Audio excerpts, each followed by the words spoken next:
கல்லணையில் தூர் வாருவோம் என்று சொன்னார்கள்.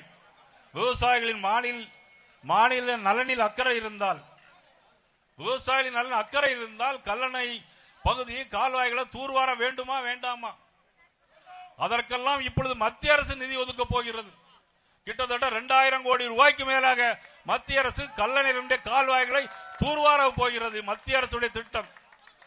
எல்லா மத்திய அரசுடைய திட்டங்களையும் தமிழக அரசு ஸ்டிக்கர் போடுறாங்க. நீங்கள் ரேஷன் கடையில் எல்லா கடைகளிலும் இன்னைக்கு ரேஷன் கடையில் உங்களுக்கு எல்லா பொருட்களும் கொடுக்கப்படுகிறது, இலவசமாக கொடுக்கப்படுகிறது. தெரியுமா இல்லையா? அத்தனையும் மத்திய அரசு மாண்புமிகு நரேந்திர மோடி அவர்கள் அதை இலவசமாக கொடுக்கிறார்கள். ஆனால் மாநில அரசு தாங்கள் கொடுப்பது போல் இன்னைக்கு அக்கறை காட்டிக் கொண்டிருக்கிறார்கள். இன்னைக்கு காவிரியிலே தண்ணீர் வருகிறது. ஆனால் விவசாயிகள் அக்கறை உள்ளவர்கள் என்ன செய்ய வேண்டும்? அங்கே அடுத்த மாநிலத்தில் மேகதாதுவில் அணை கட்டுகிறார்கள். தடுத்து நிறுத்தினார்களா? இல்லை. காரணம், அங்கே கூட்டணி அரசு அங்கே இருக்கிறது. எங்க கேரளாவிலேயும் கூட்டணி அரசு. முல்லை பெரியாறு பிரச்சனை இருக்கிறது.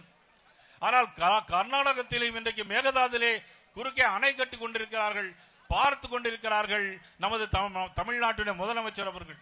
காரணம், நான் கேட்டேன், நான் டெல்டா முதலமைச்சர், நான் டெல்டாக்காரன், தமிழகத்தின் முதலமைச்சர். எவ்வளவு வஞ்சனை! சரி, எல்லா யூனியன்லையும் தானிய கிடங்கு அமைப்போம் என்று சொன்னார்களே, அது என்னாச்சு? எந்த இடத்திலாவது ஒரு இடத்திலாவது தானிய கிடங்கு அமைத்திருக்கிறார்களா? இங்க கும்பகோணத்திலே அமைத்திருக்கிறார்களா? ஏதாவது ஒரு இடத்தில்? எங்குமே கிடையாது.